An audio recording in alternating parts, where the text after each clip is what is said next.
Functions क्या होते हैं एज अ फॉर्मूला। ठीक है, तो जब भी हम कोई फॉर्मूले से, देखो मैं फॉर्मूला स्टार्ट करता हूँ पहले।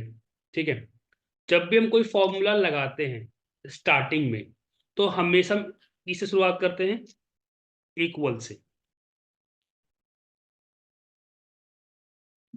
फॉर्मूले को हम तीन तरीके स्टार्ट कर सकते हैं, इक्वल, प्लस और माइनस।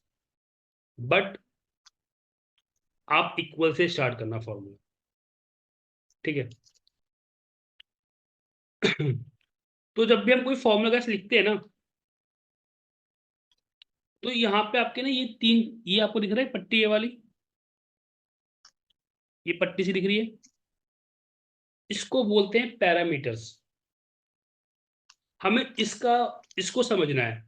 ये मतलब ये होता है आपका इनपुट पार्ट। अगर आप इसके अकॉर्डिंग इनपुट दोगे तो ही आपको करेक्ट आउटपुट देगा। तो इनपुट जैसा आप दोगे वैसा आपका आउटपुट मिलेगा, ये रूल है। ठीक है, अब इसमें जो आपको दिख रहे हैं, इसमें तीन पैरामीटर, एक लॉजिकल, एक ट्रू, एक फॉल्स। आप ध्यान से देखोगे तो एक लॉजिकल है, एक ट्रू है, एक फॉल्स है। लॉजिकल मतलब क्या होता है? एज अ लॉजिक लगाना। जैसे आपने बोला कि यार मे बी हो सकता है राम श्याम से बड़ा हो, आपने क्या किया, एक लॉजिक लगाया है। ठीक है, एज अ कंपैरिजन किया है। इफ मतलब होता है कंपैरिजन करना, किसी चीज के दो बीच की कंपैरिजन करना, इज अ लॉजिक। बट आपको मैं बता दूं, कंप्यूटर पास कोई भी माइंड नहीं होता है, कंप्यूटर पास ब्रेन नहीं होता है। तो कंप्यूटर कैसे समझेगा कि यार इन दोनों में बड़ी वैल्यू कौन सी है? आपने बता दी सर बड़ी वैल्यू 45 है, ये तो आपका लॉजिक क्लियर है। बट कंप्यूटर कैसे बताओगे कि यार ये वैल्यू बड़ी, वैल्यू छोटी है? वो बताओगे आप लॉजिक ऑपरेटर से। आपने ये साइड मेरे ख्याल से देखे होंगे,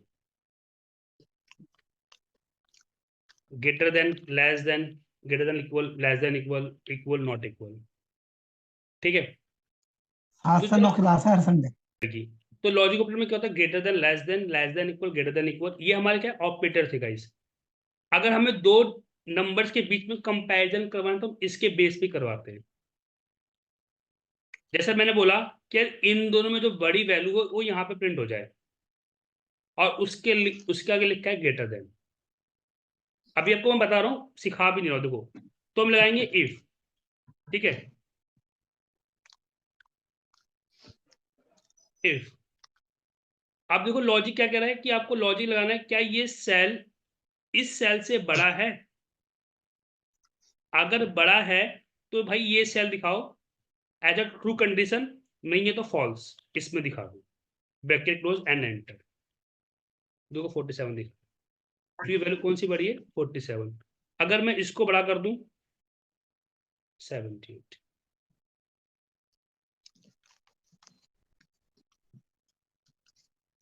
समझ में आएगा इस? तो ये हमारे क्या है? ऑपरेटर है। हम बिना ऑपरेटर के कंपैरिजन कर ही नहीं सकते। और सबसे मेन बात ये है कि आपको ये ऑपरेटर ना हर जगह देखने को मिलेंगे, हर जगह। अगर आपको मैं दिखाऊं, होम टैब में जाओगे आप, कंडीशन फॉर्मेटिंग पे, देखो greater than, less than, between, equal, not equal, दिख रहे हो? यही ऑपरेटर यहाँ भी यूज होते हैं, यही ऑपरेटर आपके डेटा वैलिडेशन में यूज होते हैं। तो आपको ये ऑपरेटर हर जगह यूज करने को मिलेंगे। देखो होल नंबर में जाओगे, ये equal, not equal, greater than, less than equal, everything. तो ये ऑपरेटर आपको जरूर सीखने पड़ेंगे।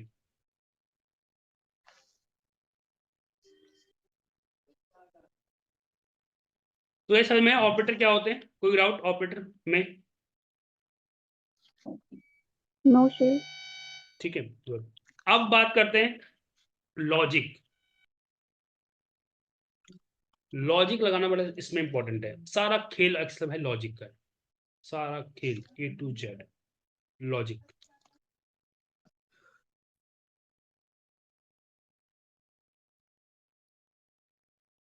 ऐसा बात करते हैं लॉजिक।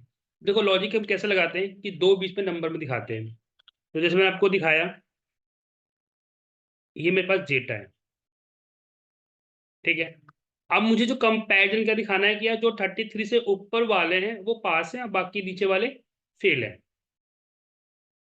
तो पहले हम लगाएंगे लॉजिक, कि जब आप कोई फॉर्मूले के स्टार्ट होते करते हो तो आपसे पहले स्टार्टिंग पूछता है लॉजिक। इफ लॉजिक, तो लॉजिक क्या है, क्या ये सेल 33 से बड़ा है?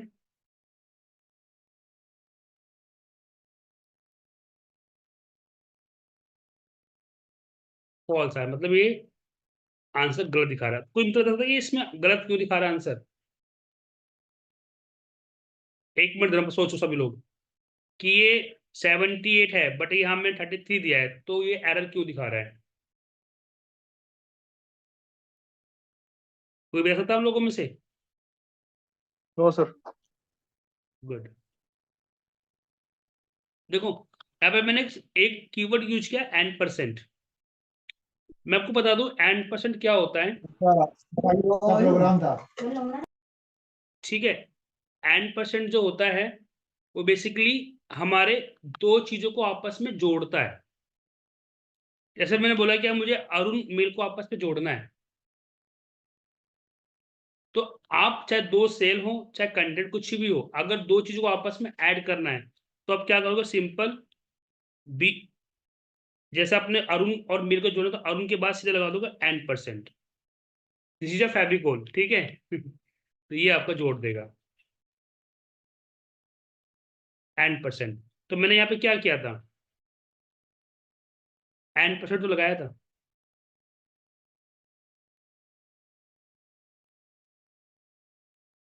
ठीक है गाइस, आगे चलते हैं। देखो एक ही क्वेश्चन है, ये वाला तो क्वेश्चन इंटरव्यू को था, ये किसी किसी बच्चे को से पूछा था इंटरव्यू में। इसमें आपको ये बताना है कि जिसकी सेल 500 से ऊपर है उसको 2000 इंसेंटिव मिले, और जिसकी सेल 1000 पे 1000 हो उसको,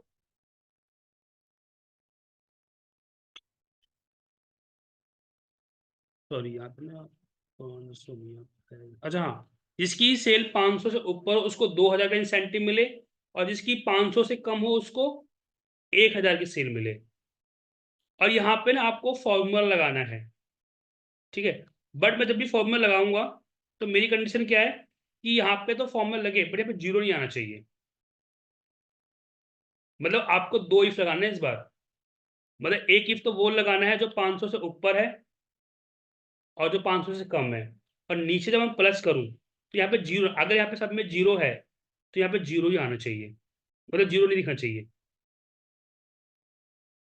तो अगर यहाँ पे मैं बात करूं तो पहले मैं आपके क्या लगा देंगे, इफ ये सम अगर बराबर जीरो होता है, ध्यान सुनना, ये इफ बराबर जीरो है तो यहाँ पे ब्लैंक कर दो, अदरवाइज सम लगा दो। इसको बोलते हैं आप,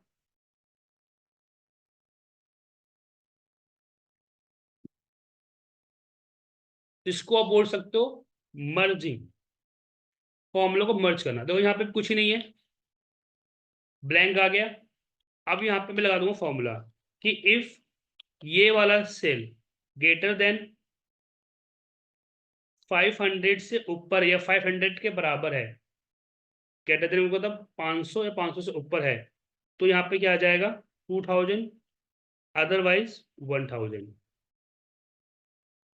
एंटर। यहाँ पे उल्टा सा लगा दिया मैंने, ऐसे।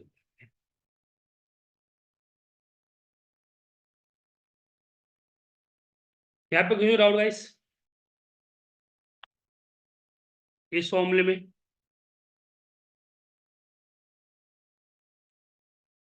या इन फॉर्मूलों में?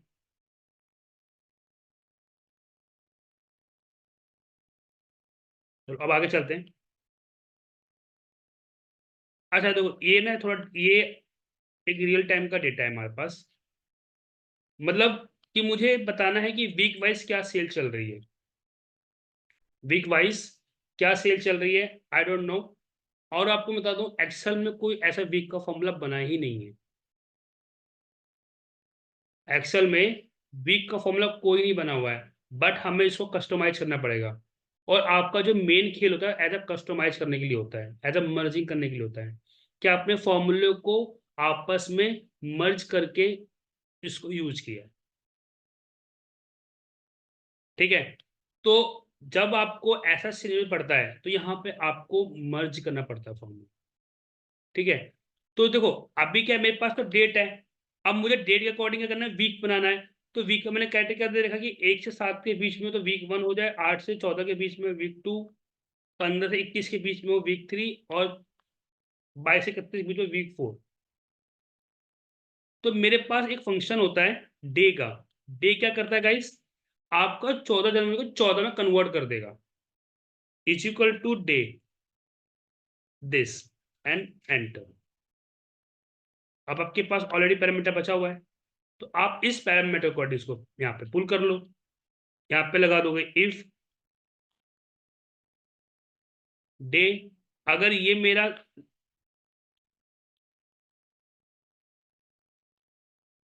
लेस देन 8 होता है तो ये वीक 1 हो जाए।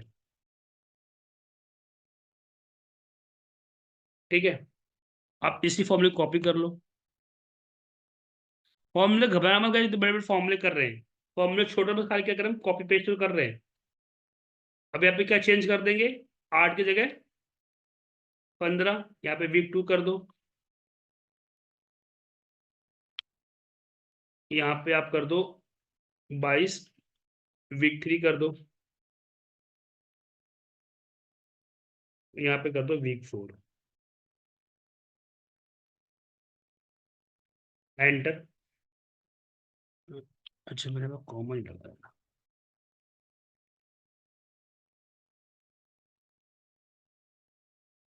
कॉमन,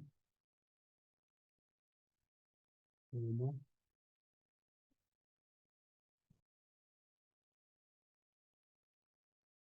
यहाँ।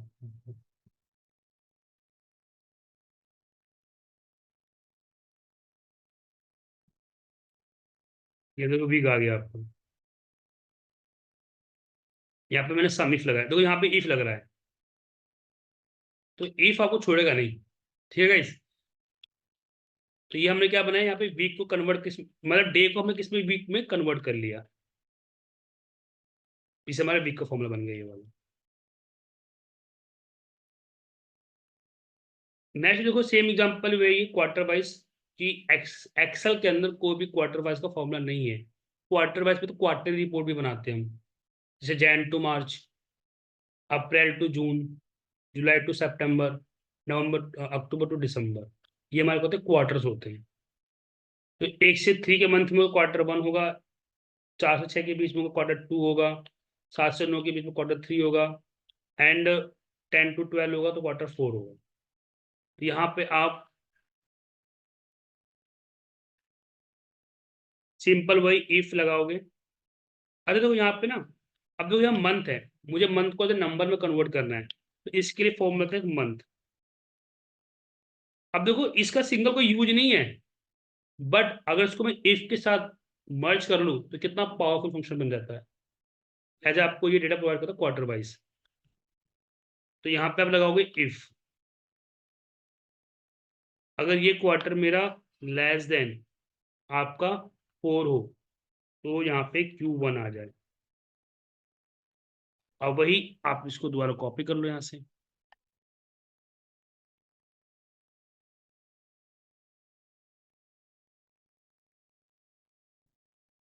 क्वार्टर 2 कर दो, यहाँ पे कर दो आप 7, यहाँ पे कर दो 10,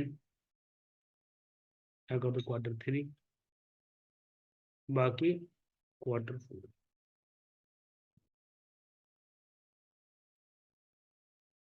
रुका गया डेटा।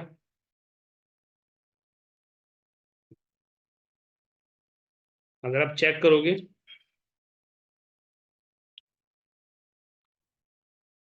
तो इसमें आपको जनवरी से मार्च का डेटा मिलेगा, जैन फेब मार्च। अगर आप क्वार्टर 2 चेक करोगे तो उल्टा मिलेगा अप्रैल टू जून। वैसे क्वार्टर 3 करोगे तो वही आपको मिलेगा जुलाई टू सितंबर। कोई doubt Vikas ji and all?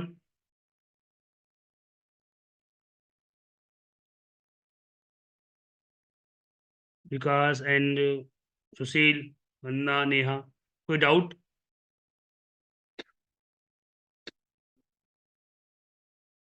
No sir. Okay, अब नेक्स्ट देखते हैं। ये गाइस आप खुद ट्राई करना, ये वाला फंक्शंस, ठीक है, एडल्ट वाला। ये आपके पास क्राइटेरिया है, इस कैटेगरी में पढ़ना पुल कराना है।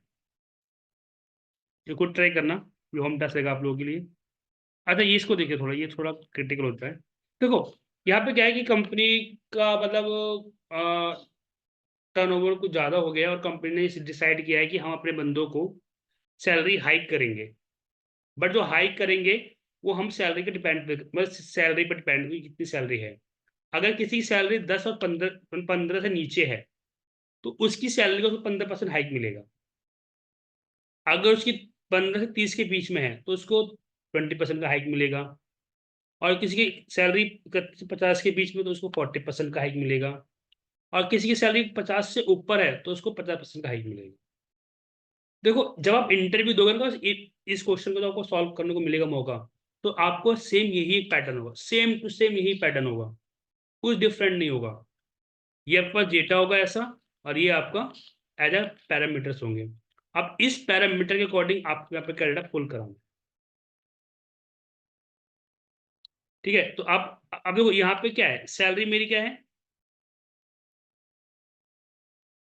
सैलरी मेरी क्या है, इफ क्या ये सेल लेस देन 15,000 है। अगर ये सैलरी मेरी 15,000 से कम है तो मुझे सैलरी कितना मिलेगा,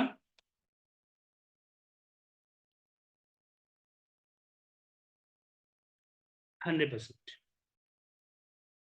अच्छा, एक चीज हो, ये परसेंट आपको, मुझे एक चीज आप बता दूं।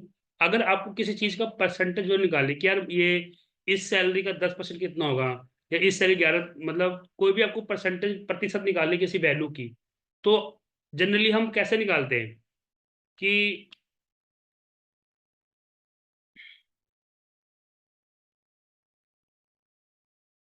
टोटल ऑफ अमाउंट मल्टीप्लाई 10 और परसेंटेज का साइन लगा दो। परसेंट मतलब अपॉन 100 की बात हो रही है, ठीक है। अब चाहे आप यहाँ पे 10% दे दो चाहे 50% दे दो, आपको उसका वो एज अ परसेंटेज में निकाल के दिखा देगा, ठीक है। तो ये पे हम भी करते हैं, इज इक्वल टू इफ ये वाली वैल्यू मल्टीप्लाई बाई 10 अपॉन में 100, ये आपको 10% वैल्यू निकाल दे देगा।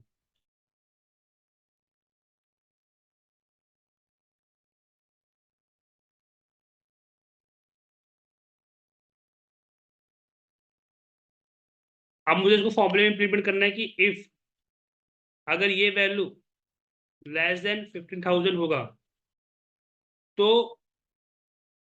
मेरे इस सैलरी का 10% दे दो, सॉरी 15% दे दो,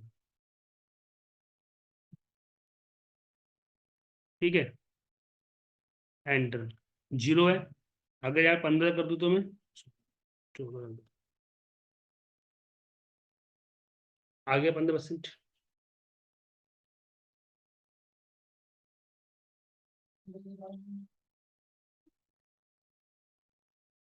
ठीक है। अब यहाँ पे उसकी फॉर्मूले कॉपी करो,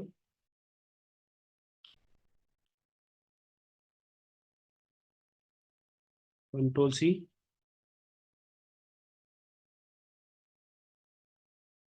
पेस्ट, यहाँ पे कर दो आप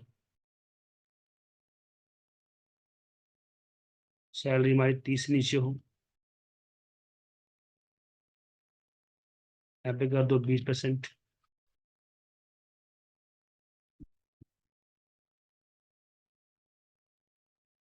अब उसके बाद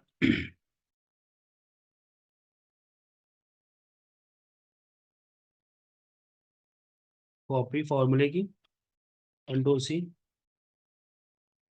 कंट्रोल V, यहाँ पे कर दो 30,000, यहाँ पे कर दो आप 20%, फिर पेस्ट।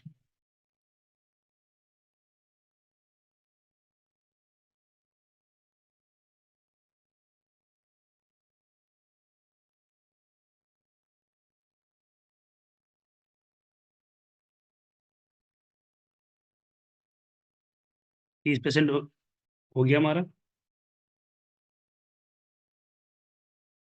20%, एंड यहाँ पे कर दो आप 30%। ठीक है, अब देन यहाँ पे आ जाओ, दोबारा पेस्ट कर दो, यहाँ पे कर दो आप 50%। सैलरी कम हो, सॉरी 40%। सैलरी कितने कम हो, मेरी 50 से नीचे हो।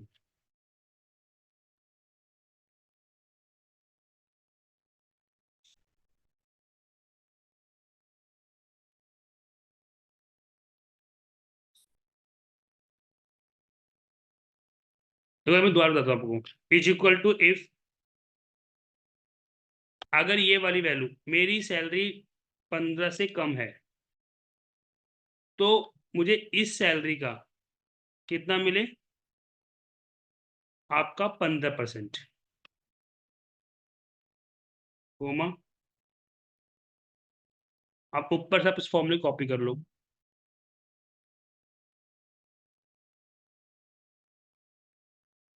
एंड यहाँ पेस्ट पर, यहाँ पे वैल्यू क्या कर दो, चेंज कर दो, यहाँ पे कर दो आप 13K हो और सैलरी कितनी हो 20%।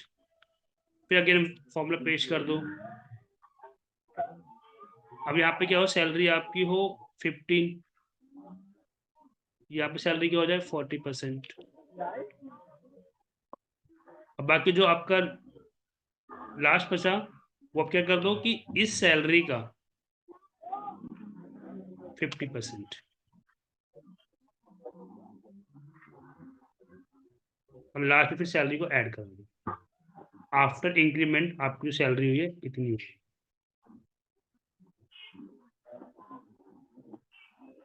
तो कोई डाउट गाइस इन फॉर्मूलों में? चलो अब आगे देखते हैं।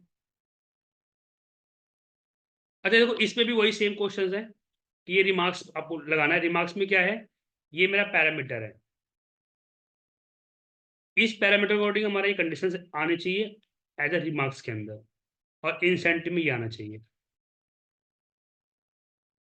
ठीक है, ये आप ट्राई करना घर पे, नहीं होगा फिर मुझे बताना।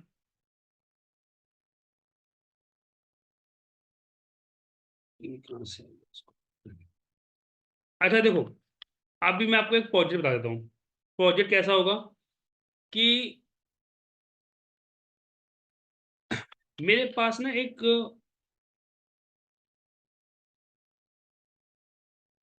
मेरे पास एक ऑफिस पर आप सभी लोग जाते हो, तो आपने देखोगे यहाँ पे लॉगिन इन और लॉगिन आउट होता है। ठीक है, लॉगिन इन लॉगिन आउट मतलब क्या होता है कि आप कब आए और कब गए। अब आपको इसमें क्या करना है कि आपको एक डेटा बनाना है, और जो डेटा बनाओगे, ध्यान सुन लेना गाइस, जो आप डेटा बनाओगे वो आपको यहाँ पे ये बताना है कि अगर वो बंदा 8 घंटे से ऊपर है और 8 घंटे का लॉगिन टाइम है, तो इसको प्रेजेंट होना चाहिए। अगर इसका टाइम, ध्यान सुनो गाइस, इसका जो टाइम है अगर 4:30 और 7:30 मतलब 8 से नीचे रहेगा, तो इसको हाफ डे मिलेगा, और 4:30 से नीचे होगा तो इसको absent मिलेगा।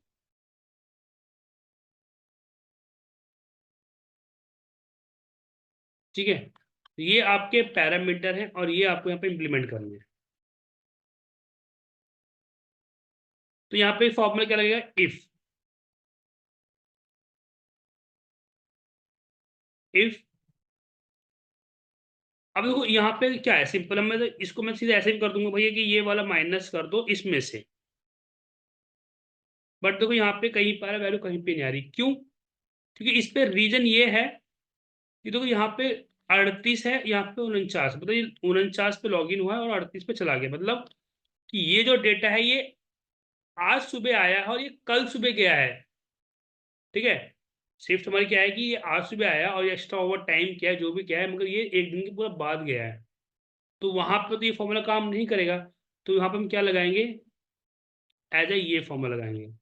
और गाइस ये फॉर्मूला जो मैं आपको बता रहा हूँ ये इंटरव्यू पूछा गया था, प्लीज इसको ध्यान देना। देखो आपको मैं समझा दूं फॉर्मूले से।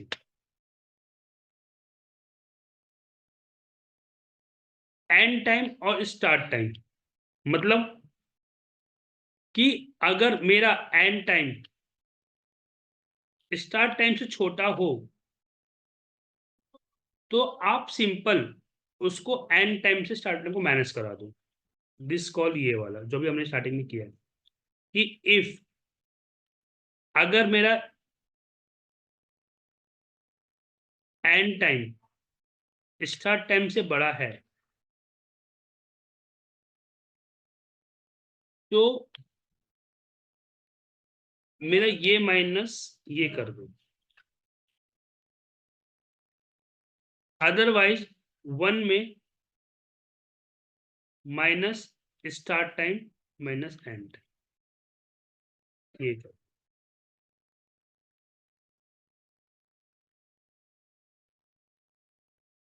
देखो आगे सारा डेटा,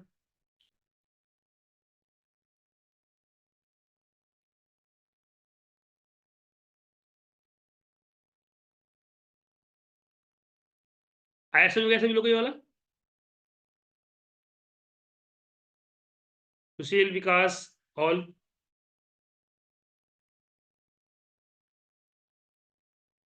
नेहा समझ में आ गया ये फॉर्मूला कैसे लगाया मैंने इसको? Yes, sir. ठीक है, अब इसके अकॉर्डिंग आप यहाँ पे पैरामीटर लगा दोगे, ये वैल्यू इससे छोटी है कि बड़ी है। अब यहाँ पे कितने इफ लग जाएंगे, 2 इफ लग जाएंगे। तो वैसे आप लोग इसको अपने घर पे ट्राई कीजिएगा, नहीं होगा तो मैं आपको समझाऊंगा इस फॉर्मूले को, बट आई थिंक ये आपसे हो जाएगा। ठीक है,